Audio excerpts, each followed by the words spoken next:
they're going to meet up. So they both have a lot in store for them in the next few matches. But right now, the Ling is going to be taken away from Ken. Yeah. And this is interesting. I was wondering if they wanted to ban out the Irritel, to be honest, here in the second phase. I think at this point, if you're ONIC Esports, you just let those options open, right? Now, you could focus on a marksman here, but going with the way that the previous game went, where we saw Falcon Esports try to play the Harith in the gold lane, honestly, you're happy to work around it. You do have that 1-1. You should be fine. We know they can play around that. So on the flip side, Falcon Esports still focusing on those roamer options, right? They took out the Katita, the Katita. They don't want to deal with the burst. Again, the Kaja was taken out, and now you have Rafaela taken out as well, Trex. Yeah, so my guess is since they're focusing on this roamer, they're really expecting that Grok to go into the EXP lane possibly, right? They're expecting it to maybe be something to go up against Yellow Flash here, but once again, ONIC keeps themselves flexible here. They can keep that in the mid as their roamer, or they can flex it over. A lot of options as well. One problem that the Farza, we mentioned earlier, a lot of damage, yes, a lot of high ground, but they immediately pick up this Grok and the Hayabusa, two heroes that can close that distance quickly, right? Can get the knockups, stop the feathered airstrike, things of that nature. Now, first pick coming into the second phase, there is that Aerithil Eterna. Yeah, expected. It's the safest thing that they can go about. And the one thing that I wanted to mention about the Rafaela ban is this Rafaela is known to be quote-unquote counter towards the Natalia, because her first ability can open up vision to where the Natalia is, even though she's in that hidden ability, right? So with the Irrital being picked up, already a winning lane, depending, of course, back again onto the execution. But this is what I wanted to mention. The Matilda and the Lily are going to be picked up, and that is immense wave clear in that mid side, right? So much wave clear from even just the Lily herself. You have the addition of the Matilda as well, and they have really good mobility to top it all off. This is tough because this is very reminiscent of game number one's draft in a way that you have a lot of tools here for ONIC Esports to bait out the ultimates or even just abilities, battle spells, whatever, from Falcon Esports. And not to mention the insane amount of mobility you have to get away or initiate. So this is going to be troublesome for Falcon Esports, but they're going to lock it in here with this Martiz pick. So it's kind of, again, it's a trade. Now this should, it's going to be Ken taking Martiz in the jungle here, looking to focus on those objectives, work around all that CC thrown at him too. Trex, how are you feeling about the draft? I mean, I feel like Falcon finally getting some comfort picks, right? We saw the Martiz, we saw how well Ken did on that in the head-to-head. We know they like the Natalia. Yeah. So it's just, now that it's match point, now that it's game 3, we have to throw some things to a side, put in a good composition, but also just get fun with it. Do the heroes that we want to do, that we know we play well with, and hopefully they can take us to a game 4 with it. Well, we're going to find out here as we get a last look at both drafts. You can already hear the crowd getting charged up with the drums. ONIC Esports charging up as well as we jump into a match point here. ONIC Esports versus Falcon. Can Falcon Esports prolong the series here? They've got their work cut out for them, but let's see how they do. Will ONIC be able to redeem themselves from their last meetup with their X Factor? Or will the Falcons still remain the victors of the sky?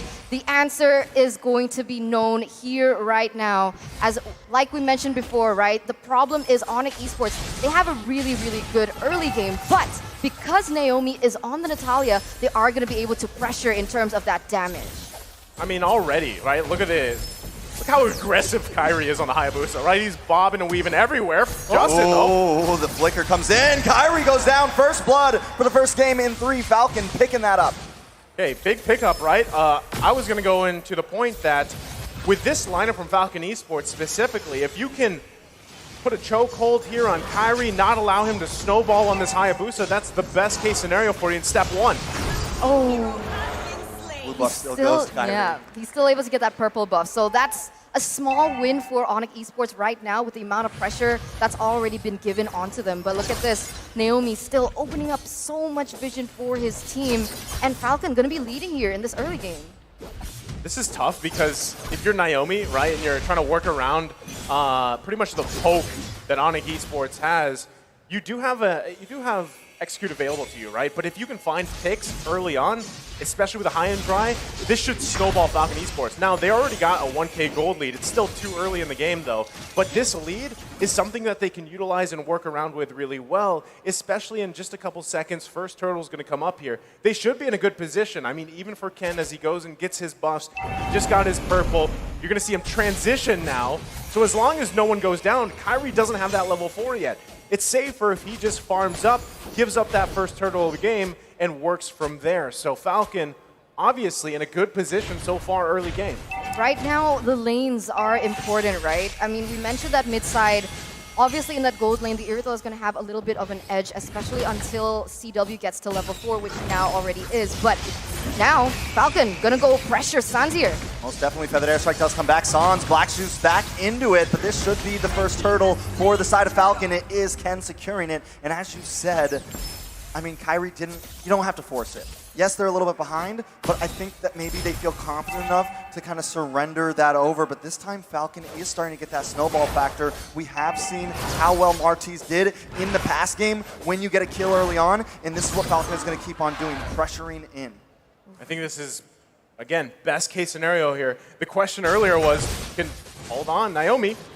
Very, very low. Kairi wants to find it, but Justin comes in the nick of time. So, back to it, right? The question was, can Falcon Esports go for a reverse sweep? They're off to the right step, at least. Now in the bottom lane, putting pressure still here.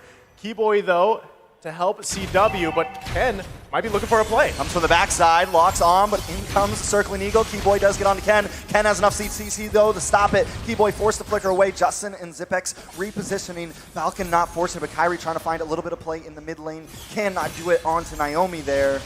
Falcon seems to be controlling the map a bit now.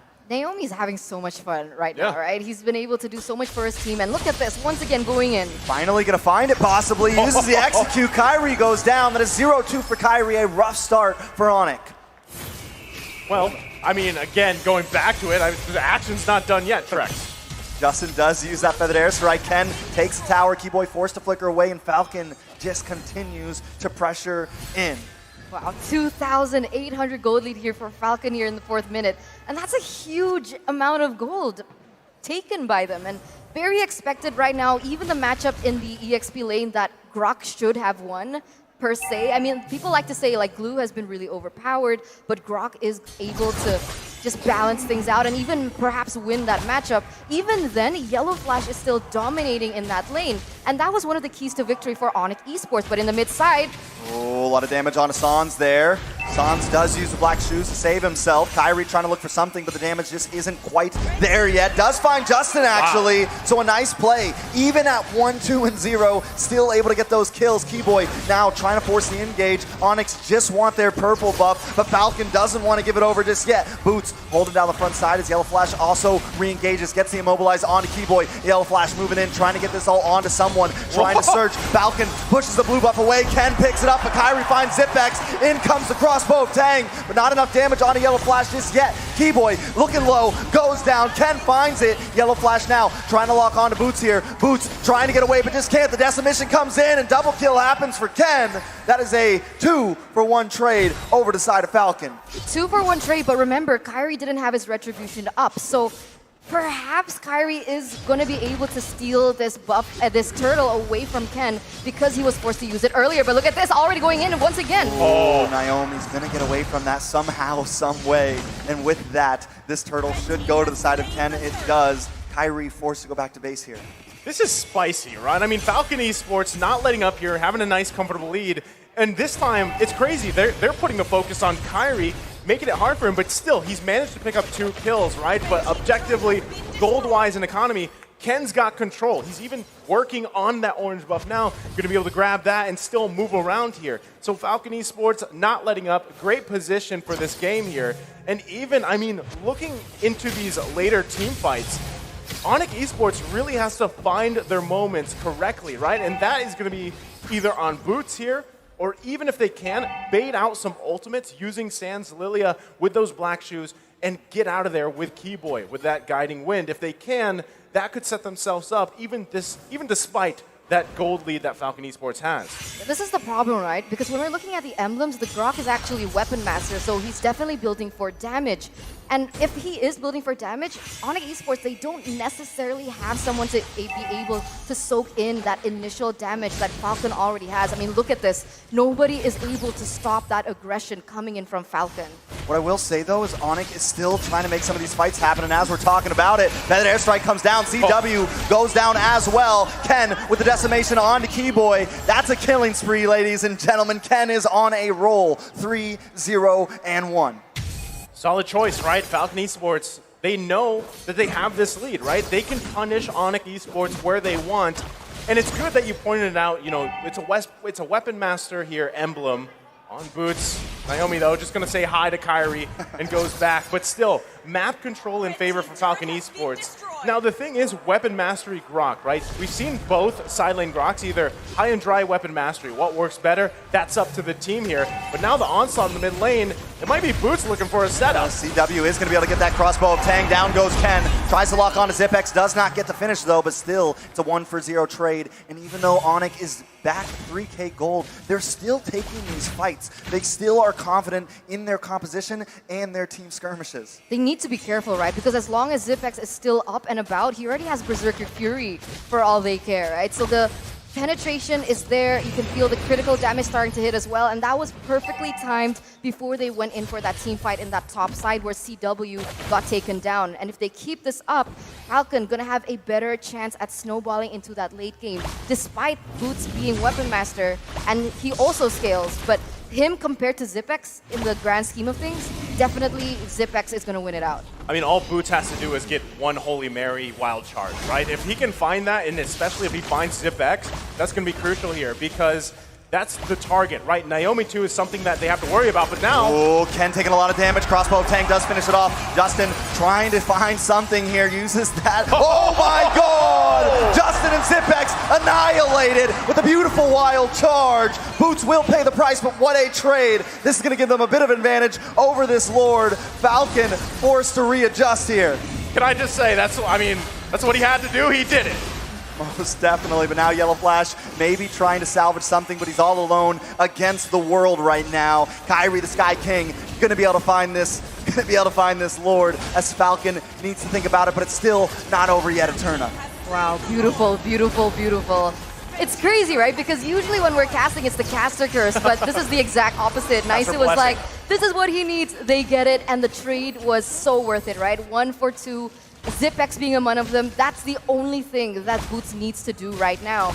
And on top of that, the gold lead that Falcon had in that early game is now starting to go back and forth. And ONIC Esports, they're coming back into the game. As Kairi has also picked up that penetration item. See, you can see here, the Malefic Roar already taken Hunter Strike for additional movement speed. So he has what he needs in his kit. But once again, he needs to be careful because if we look at Iritel, she also is building up to that third item.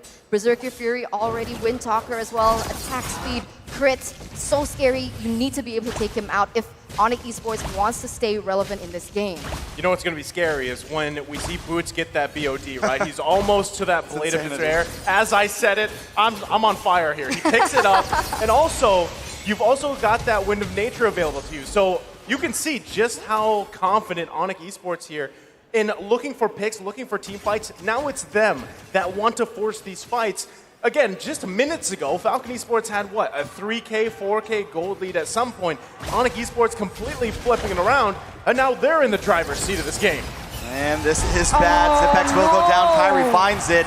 Gonna be able to move out. Naomi looking for Zons here. Can they finally get a kill? Naomi just not able to finish the job, and that has been the story so far. Naomi sitting at 1-0-4, having a bit of trouble, but the Lord is coming up to the top side right now. CW, Boots, and Kiboy want to try to hold down the front line as Yellow Flash and Ken want to defend. Lord does get stopped by the wall. They're gonna try to stall here. A very nice play. Lord will connect onto this inhibitor soon. Justin used the feathered airstrike. CW can't engage just yet. They should be able to lock onto this Lord here. CW moving on, moving back. They took something, but not an inhibitor just yet. Naomi on the backside, gonna get found. Kairi picks it up. Wow. Now onto the mid.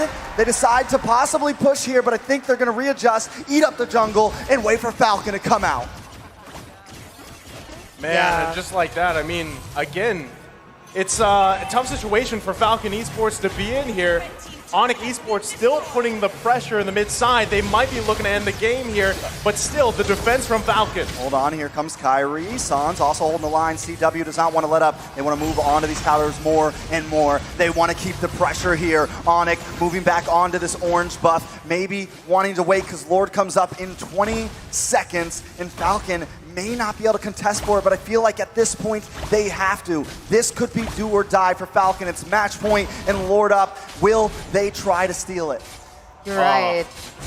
Tough to be in. I mean, ONIC Esports, nice comfortable gold lead. Everything that just happened there in the past couple of minutes, quite back and forth here.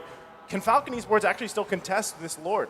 That's the question. They need to be able to protect the Zipex, right? That's all you need. The damage is there already. She has her core items, but you need to be able to protect her. I mean, at this point, Zipex really needs that wind of nature to try and alleviate the pressure that Kairi can possibly have. But there you go. Kairi moves on to Zipex here. Boots with the wild charge. Down Zipex goes. Justin forced to readjust, but Sans finds him anyways. Now Naomi's all alone. Can't connect onto Sans. Forced to try to dash. CW's not going to let that go. No. Yellow Flash may just be next. Caught in the middle of them all. Can't use the ult. Crossbow Tang goes down, and so does Yellow Flash. Ken all alone. Now they're going to move on to this tower. One wave coming down the mid. This is match point. Falcon on the ropes. Will ONIC finish this here? Ken's going to try to clear these waves. Can he do it? Gonna try to make it, but I don't think they can. Ken goes down, and ONIC takes the game. Some convictions are so strong, the world must break to hold them. And today, Falcon is part of that breaking. Falcon will move down to the lower bracket, and ONIC Esports, GG, well played. You will move forward. Today, Falcon's wings have been clipped by the King of the Skies themselves. A 3-0, so clean, so wonderful to see. As you're right, Falcon, they're going to drop to the lower bracket, but remember, it's not going to be an easy run for ONIC Esports as well, because they are going to be either going against Echo or Todak, if I'm not mistaken. Team Hack, the Malaysian representative. So their journey is not over, but congratulations to ONIC Esports from Indonesia. Man, oh man, they had, I mean, the crowd, the buff was there. And who would have thought a sweep, right? I mean, it was a tough matchup for Falcon Esports, but still, even when they had this lead at one point in the game, it's like ONIC Esports just knew what to do.